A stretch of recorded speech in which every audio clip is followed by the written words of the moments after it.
Salam alaikum, j'espère que vous allez tous très bien. Alors, encore de retour avec une magnifique recette, c'est des petits fours super économiques, super faciles à faire et surtout vraiment très délicieux. Ils sont très légers, faciles à faire et comme je vous ai dit, économiques. Bien sûr, si vous n'êtes pas encore abonné, j'espère que vous allez vous abonner et surtout activer la cloche.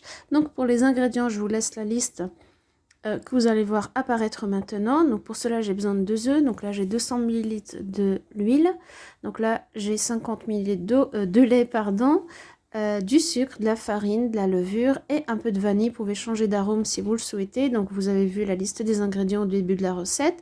Comme toujours, donc les œufs température ambiante. Pareil pour le lait, vous mettez pas du lait froid dans la recette.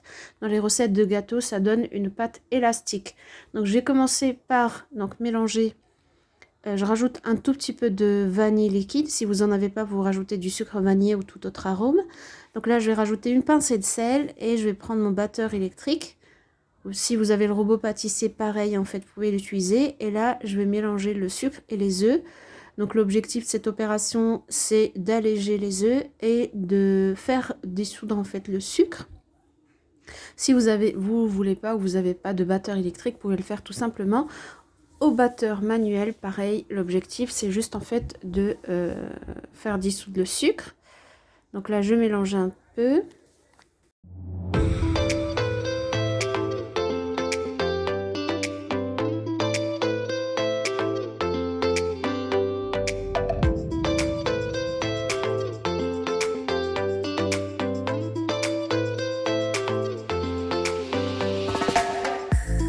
Là, en continuant à mélanger, je vais rajouter l'huile en fait à fur et à mesure. Vous allez voir, ça va faire comme une sorte de mayonnaise.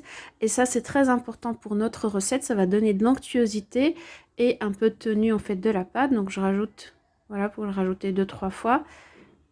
Je continue à mélanger. Comme vous le voyez, je mets pas la vitesse max en fait.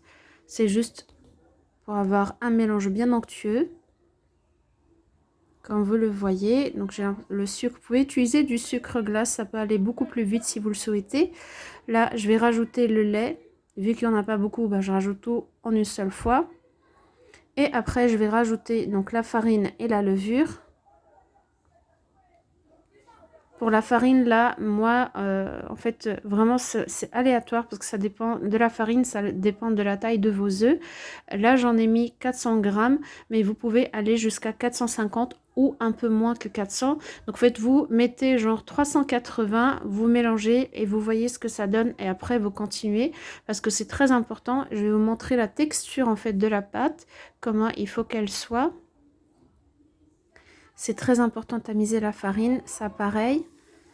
Et je vais mélanger et je vais vous montrer en fait ce que ça donne. Comme vous le voyez, j'ai mis de la farine un peu partout. Donc là, vous pouvez le faire tout simplement avec une maryse ou mais pas avec la main en tout cas, parce que c'est important que la pâte elle continue à avoir la même texture. Donc moi, je vais faire un dernier coup avec donc le batteur. Ça ira plus vite et je vais vous montrer la texture finale. Vous pouvez mettre des zestes d'orange, des zestes de 6 tabac, voilà. Vous pouvez mettre des zestes de citron, donc je mélange un tout petit peu. Et là, ma pâte est prête. Je vais vous la montrer. Comme vous voyez, il faut qu'elle ait cette texture. Elle n'est pas liquide, mais elle n'est pas solide non plus. Vous voyez, elle est entre les deux. Mais vous voyez, elle n'est pas complètement liquide. C'est très important d'avoir cette consistance. Je vais vous montrer comment c'est au bout des doigts. Voilà, moi j'ai mis les 400 grammes en entier.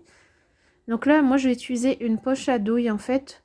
Moi, ce qui est dommage, c'est que j'ai la petite poche à douille. Du coup, mes gâteaux étaient tout petits.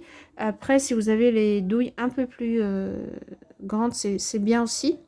Donc moi, j'ai mis mon four à préchauffer à 180 degrés.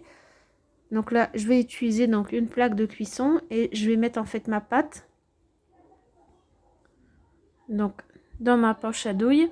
C'est très important d'avoir la poche parce qu'avec cette texture, vous ne pouvez pas utiliser d'autres sortes de machines en fait.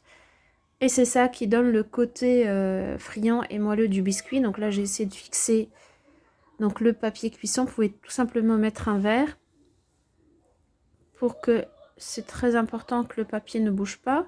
Après, vous pouvez faire les formes que vous souhaitez. Donc là, vous pouvez soit faire des boudins, soit faire des rosaces. C'est vraiment comme vous le souhaitez. Donc là, je continue cette opération.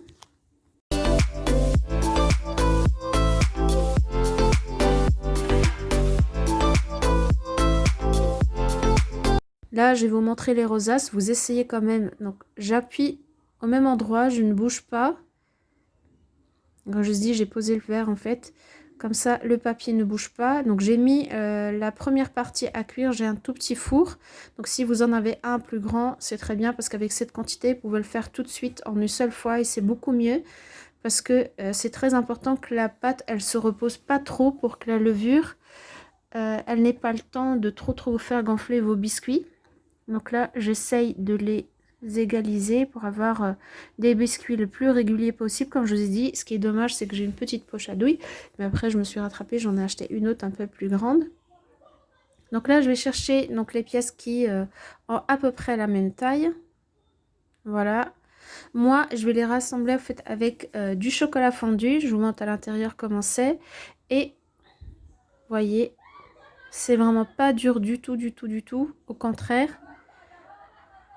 Voilà, donc moi j'ai fait fondre tout simplement du chocolat, j'ai rien rajouté d'autre. Moi je l'ai fait fondre au bain-marie, c'est très important. Le micro-ondes, le problème avec, c'est que ça assèche le chocolat. Je préfère toujours avec donc le bain-marie. Sinon, vous pouvez rajouter un verre d'eau dans le micro-ondes. En fait, vous mettez le bol avec du chocolat et à côté le verre d'eau pour que le chocolat ne s'assèche pas. Donc j'ai mis mon chocolat dans un sac de congélation et je fais passer les traits tout simplement comme ça. Ça, pour les pièces que vous ne souhaitez pas, en fait, vous pouvez les laisser comme ça, en fait. Et pour la durée de cuisson, j'ai oublié de vous dire, en fait, c'est entre 20 et 25 minutes. Bien sûr, vous surveillez, parce que moi, 180, c'était moyen, plutôt vers fort, en fait. Parce qu'il ne faut pas que ça s'assèche, il ne faut pas que ça cuise trop longtemps au four. Donc là, je vais les assembler et franchement, c'était un délice. Vous pouvez les rouler, en fait, soit vous nettoyez sur les bords, soit vous les faites rouler dans du cacao, pourquoi pas, ou bien de la noix de coco râpée. Je perds mes mots.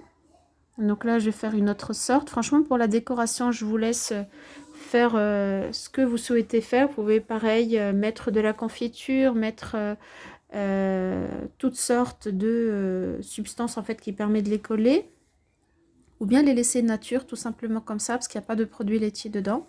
Voilà le résultat, ma recette est prête, j'espère que ça vous a plu. J'ai laissé refroidir le chocolat comme ça, voilà, je vous montre la présentation finale. Franchement, c'est super pour vos invités ou pour le petit déjeuner. J'espère que la recette vous a plu et très à bientôt.